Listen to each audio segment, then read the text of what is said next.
تمام تعریفیں اس کریٹر کے لیے جس نے اس یونیورس کو ایک مقصد کے تحت پیدا کیا ہے. ریسپیکٹڈ جناب جاوید اختر صاحب, مسٹر سوربھ دیویدی اور respected audience, thank you all for being here today. آج کی ڈیبیٹ میں چونکہ ہم بات کرنے والے ہیں ڈز گاڈ ایگزسٹ کے ٹاپک پر, تو یہ ایک ایسا ٹاپک ہے جس کے متعلق کوئی بھی ڈیسیجن لینے کے لیے الگ الگ اسٹینڈرڈز ہو سکتے ہیں. لہٰذا ڈیبیٹ کے شروع میں یہ ضروری ہے کہ ہم یہ جان لیں کہ آج کے اس ٹاپک میں کون سا اسٹینڈرڈ صحیح ہوگا اور کون سا غلط ہوگا. سب سے پہلا اسٹینڈرڈ جسے میں سمجھتا ہوں کہ ہمارے ریسپیکٹڈ جناب جاوید اختر صاحب بڑی تیزی کے ساتھ اس کی طرف لپکیں گے, وہ ہے سائنس. جبکہ سائنس در حقیقت خدا کے ایگزسٹنس کو ڈائریکٹلی ثابت کرنے یا اس کے ایگزسٹنس کو ڈینائی کرنے کے لیے اسٹینڈرڈ نہیں بن سکتی.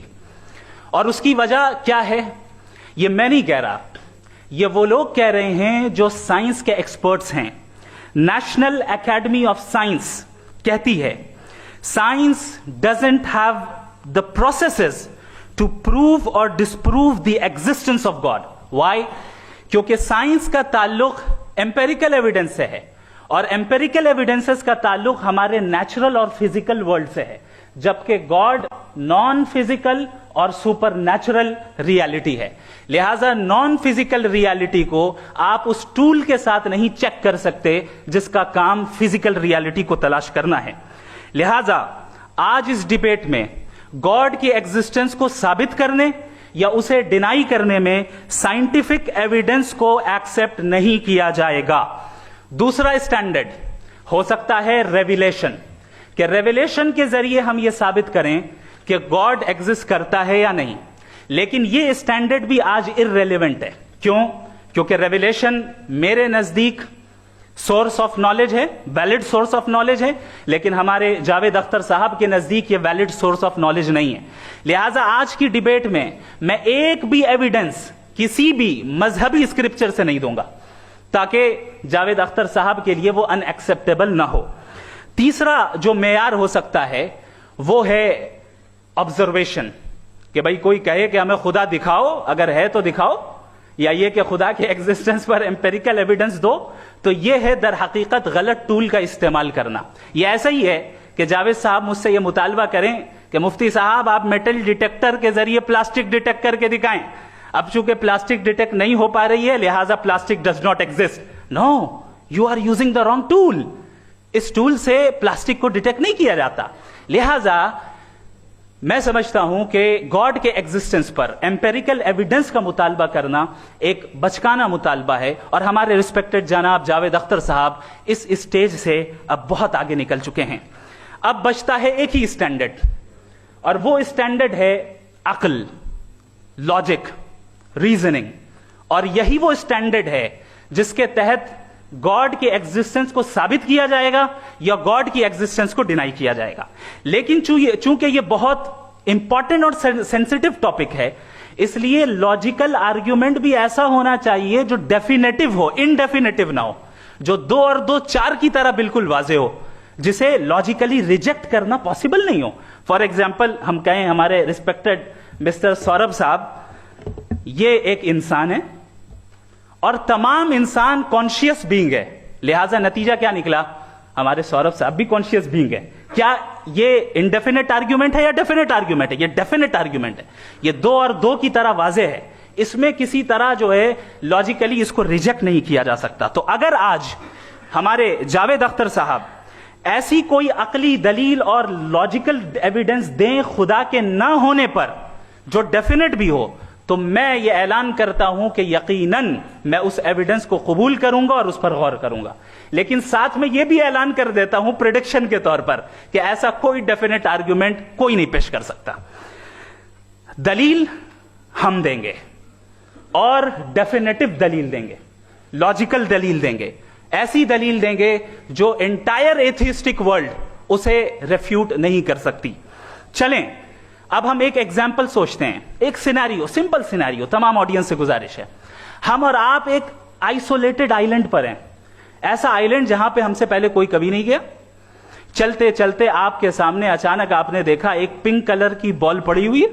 सबसे पहला सवाल आपके जहन में क्या आएगा कि ये बॉल यहां क्यों आई, कैसे आई, ये पिंक कलर की ही क्यों है, कोई और कलर भी हो सकता था, ये इसी शेप में क्यों है, कोई और शेप भी हो सकता था।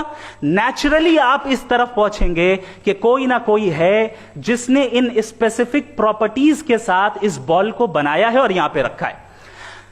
चूंकि आप जानते हैं कि ये जो बॉल है इसका एग्जिस्ट करना जरूरी नहीं है, ये एग्जिस्ट कर भी सकती थी, नहीं भी कर सकती थी, और एग्जिस्ट करना ही था तो किसी और फॉर्म में करती, किसी और कलर में करती। अब आप इस बॉल को एक्सपैंड करते चले जाएं, एक्सपैंड करते चले जाएं, एक्सपैंड करते चले जाएं, यहां तक कि ये बॉल यूनिवर्स के साइज की हो जाए। बताइए कि क्या साइज के बढ़ जाने से सवाल बदल जाएगा? हरगिज नहीं बदलेगा। अभी भी सवाल रहेगा ये यूनिवर्स कहां से आया, इन स्पेसिफिक प्रॉपर्टीज के साथ कहां से आया, क्यों आया, किसने बनाया, यह सवाल उस वक्त भी वैलिड रहेगा। लेकिन यह सवाल अगर हम जनाब जावेद अख्तर साहब से करें तो चूंकि इनका वर्ल्ड व्यू एथिस्टिक है, और सिर्फ इनका नहीं, मतलब जितने भी एथिस्ट हैं और एथिस्टिक वर्ल्ड व्यू को रखने वाले से अगर आप ये सवाल करें कि ये यूनिवर्स कहां से आया, तो इनका जवाब या तो आर्ग्यूमेंट फ्रॉम इग्नोरेंस होगा या डॉगमेटिक होगा। या तो ये कहेंगे कि मुझे नहीं पता कि ये कहां से आया, लिहाजा गॉड डज नॉट एग्जिस्ट, ये आर्ग्यूमेंट फ्रॉम इग्नोरेंस है। या ये कहेंगे कि ये यूनिवर्स खुद ब खुद बन गया, इसका मतलब ये है कि उस बॉल को भी खुद ब खुद बन जाना चाहिए, लेकिन बॉल के ताल्लुक से ये एक्सप्लेनेशन एक्सेप्ट नहीं की जाएगी कि ये खुद ब खुद बन गई, लेकिन यूनिवर्स के ताल्लुक से कर दिया जाएगा। इसे हम दूसरे अल्फाज में डॉगमा भी कह सकते हैं। दूसरी चीज, हमारे जावेद अख्तर साहब जरूर गॉड ऑफ गैप्स की मिसाल भी जरूर देंगे, और मिसाल देंगे कि पहले जमाने में बिजलियां कड़कती थी तो लोगों ने किसी एक खुदा की तरफ, और बारिश होती थी तो दूसरे खुदा की तरफ मंसूब कर दिया, उनके पास दलील नहीं थी। यह हमारा वर्ल्ड व्यू है ही नहीं, यह हमारा वर्ल्ड व्यू है ही नहीं, क्योंकि नेचुरल फेनोमेना के प्रोसेस की इंटरप्रिटेशन को जान लेने से यह कहां से साबित हो गया कि गॉड एग्जिस्ट नहीं करता है। इस पर मैं इंशाअल्लाह अभी आगे बात करूंगा। आप हजरात ये भी देखेंगे, और मैं ये एक्सपेक्ट करता हूं कि हमारे रिस्पेक्टेड जनाब जावेद अख्तर साहब जरूर इमोशनल आर्ग्यूमेंट्स भी देंगे, जो कि एक लॉजिकल फेलेसी है जब बात आती है ट्रुथ को डिसाइड करने में। क्यों? मिसाल के तौर पर वो कहेंगे कि अगर गॉड है तो ईविल क्यों एग्जिस्ट करता है, जबकि मैं कहता हूं ईविल का एग्जिस्ट करना गॉड के एग्जिस्ट करने की दलील है, उसके खिलाफ नहीं है। चूंकि अगर गॉड है तो हम सब उसके सामने अकाउंटेबल हैं, और अगर हम अकाउंटेबल हैं तो अकाउंटेबिलिटी के लिए ईविल का मौजूद होना जरूरी है, उसके बगैर हम अकाउंटेबल नहीं हो सकते। और अगर हम अकाउंटेबल नहीं हैं तो हम जनाब जावेद अख्तर साहब से पूछेंगे कि आप बताएं कि फिर सफरिंग इस दुनिया में क्यों है? अगर खुदा नहीं है तो सफरिंग क्यों है? और उन लोगों के जज्बे का क्या जिनके अंदर सफरिंग के बाद इंतकाम लेने का जज्बा पाया जाता है और वो इस दुनिया से ऐसे ही चले गए, क्या उनकी सारी तकलीफें बेकार चली जाएंगी? अब आ जाएं उसी एग्जाम्पल की तरफ कि बॉल, मुझसे अगर कोई पूछे इस बॉल को किसने बनाया और या इस एक्सपेंडेड बॉल को किसने बनाया, मैं कहूंगा कि चूंकि ये यूनिवर्स और इस यूनिवर्स की तमाम चीजें कॉन्टिंजेंट हैं। कॉन्टिंजेंट होने का मतलब ये होता है कि जो अपने एग्जिस्टेंस पे किसी के ऊपर डिपेंड करती हो, तो जाहिर है ये यूनिवर्स कॉन्टिंजेंट है। और अगर कोई चीज कॉन्टिंजेंट नहीं है तो मैं रिक्वेस्ट करूंगा कि मुझे दिखा दें कि कौन सी चीज यूनिवर्स में कॉन्टिंजेंट नहीं है, हम भी जरा गौर कर लें और हम भी देख लें। और जब कॉन्टिंजेंट चीजें मौजूद हैं तो फिलोसोफर्स की इस्तिलाह के मुताबिक, हम उस टर्मिनोलॉजी के मुताबिक हम उस जगह तक पहुंचते हैं और उस हस्ती तक पहुंचते हैं जिसे नेसेसरी बीइंग कहा जाता है, कि ये वो नेसेसरी बीइंग है जिसका मौजूद ना होना नामुमकिन हो। चूंकि अगर ये मौजूद ना हो तो सारी चीजें एग्जिस्टेंस में आएंगी ही नहीं, और ये सारी कॉन्टिंजेंट चीजें उसी के ऊपर डिपेंड करती हैं। अब अगर आप ये सवाल करते हैं कि फिर उस हस्ती को किसने बनाया, फिर उसका कॉज क्या है, फिर उसका कॉज क्या है, फिर उसका कॉज क्या है, और एंडलेसली चले जाएं, इसे हम कहते हैं इन्फिनिट रिग्रेस ऑफ कॉजेस, जो कि लॉजिकल फेलेसी है।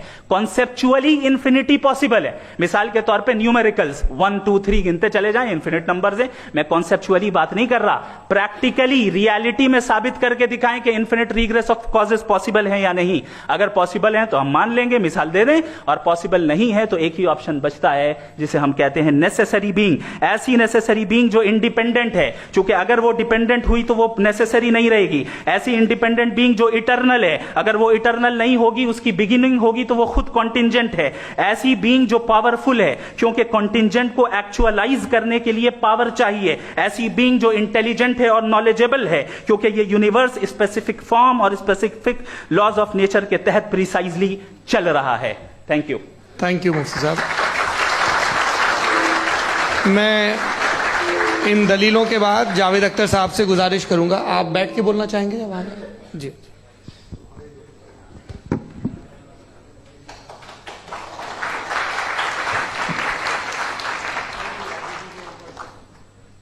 پہلے تو میں مفتی صاحب کو ایک اچھی خبر دینا چاہوں گا کہ میری